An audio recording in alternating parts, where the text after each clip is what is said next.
Now, a lot of people are baffled when Trump says that the left-wing mainstream media is fake news. There's a reason he says that, and by the end of this video, you'll understand why. Now, let me go through some examples of said fake news. To be completely reformed, so you can't just walk into a building with $130 and walk out with an AR-15. Now, what she is saying is technically true, but she's not counting on you to hear what she's saying.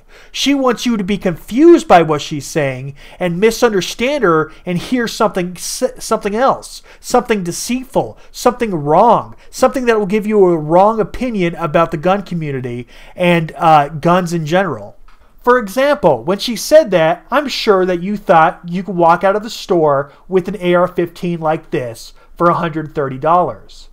That's what she wanted you to hear. She wants you to hear that you could buy an AR-15 for $130 and you could shoot up a place with that little amount of money. Now, what she's actually saying, it's not what she means, but what she's actually saying, which is technically true, is you could walk out of the store with an AR-15. It won't be fully assembled. It won't have all of its pieces. In fact, you'll only have a very tiny portion of the AR-15. But you'll have, technically, according to the government, an AR-15. As this tiny little piece called the lower receiver is technically the AR-15, and it's $130. But again, that's not what she wanted you to hear. She wanted you to hear that you could buy a fully assembled AR-15 for $130 and you could go shoot up a place with that little amount of money. That's what she wanted you to hear. She lied to you. She's being intellectually dishonest. And did CNN correct her? No, the fake news CNN did not correct her. They just doubled down. Another high school shooting yesterday, this one in Florida. 17 dead, the last report I saw. And everybody sends their thoughts and prayers again because that works so well. This is the 18th high school shooting in America this year, and we have 10 and a half months to go. So they are claiming there's 18 school shootings in the first couple months of 2018. I looked at the data, and it came from Everytown, which is not a reliable source. Let's say you accidentally discharge your weapon in your home and you live on a street that runs through a school.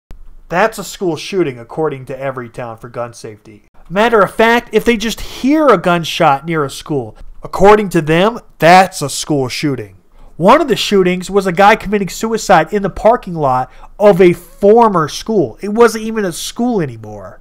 That was a school shooting according to Everytown. Now, the definition of school shooting varies between a lot of people. But to a lot of people, a gun going off near a school is enough to be considered a school shooting. They may be technically correct that it is a school shooting, but that doesn't really mean anything. All they're doing is changing definitions to make something seem worse than it really is. But call me crazy, but a school shooting where there's no deaths isn't as bad as a school shooting where there is deaths. So trying to conflate the two is just pure dishonesty. You're not being honest to the person, to the listener. You're trying to fool them into thinking that, oh yeah, a lot of people died when they didn't. It's dishonest. It's dishonesty. And you're not doing anybody favors by watering down the term school shooting. You're making it less impactful. Imagine you're at a school and your police officer that's watching the school has an accidental discharge on campus. Nobody dies. Nobody's injured, but it counts as a school shooting.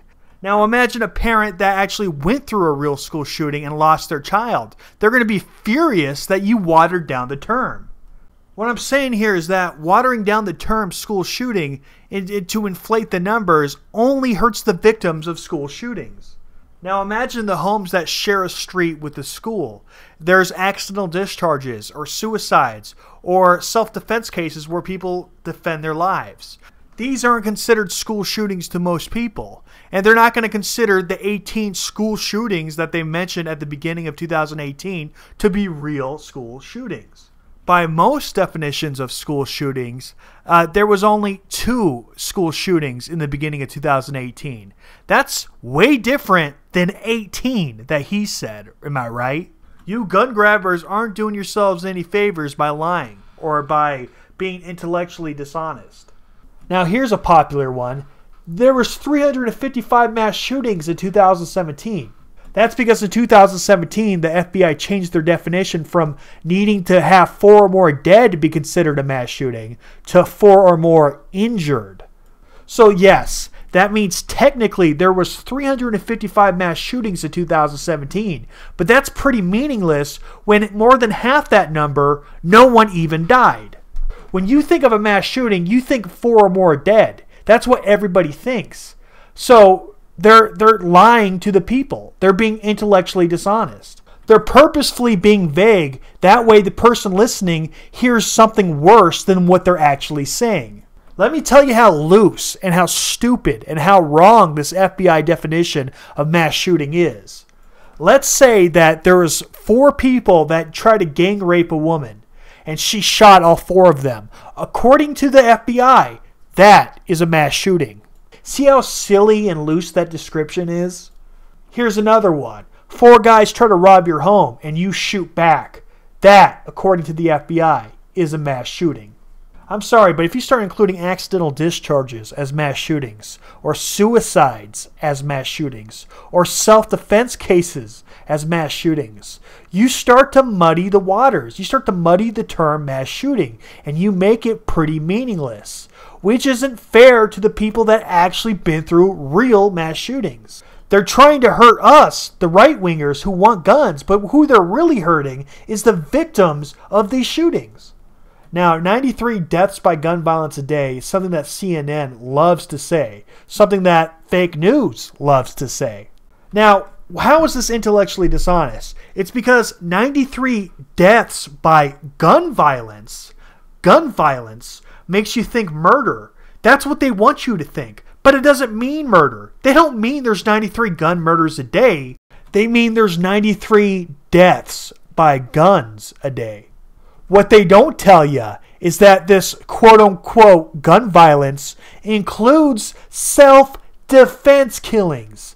It includes suicide. Last I checked, the picture that it paints in your head, this murder, suicide doesn't fall under that category. Neither does self-defense killings. Neither of those things are murder. But they would love you to think that there's 93 gun murders a day because they want to inflate the numbers. You see, what they're saying and the picture they're painting in your head are 2 different things. They're purposefully painting a false picture in your head while being technically correct. That's intellectual dishonesty. They're lying to you. They're being fake news. Now, they say 93 deaths by gun violence a day in America. 93 deaths by gun violence. What they obviously are trying to insinuate is murder. So let's talk about the murder.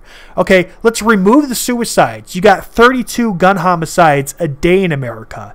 That's a whole hell of a lot different than 93 that they told you earlier. You remove the suicides, you got 32 gun homicides. And that still includes self-defense killings, because homicide doesn't mean gun murder. It includes gun murder, but it doesn't mean exclusively gun murder. It includes justifiable homicides or justifiable self-defense killings. Throwing self-defense killings and murder together is dishonest. But they do that too. They pretend that the homicides are freaking murder, when a great deal of those are freaking good guys killing bad guys. And it's not murder. It's self-defense. It's something good, but it's painted as something negative. Guns saving lives is being considered murder here. How dishonest could these people be? Now, here's a fun fact about guns. There's 300,000 violent crimes with guns every single year in America. That sounds like a lot until you consider that there's 700,000 to 3 million violent crimes prevented with firearms every year in America. That means guns save way more lives than they are used in crime.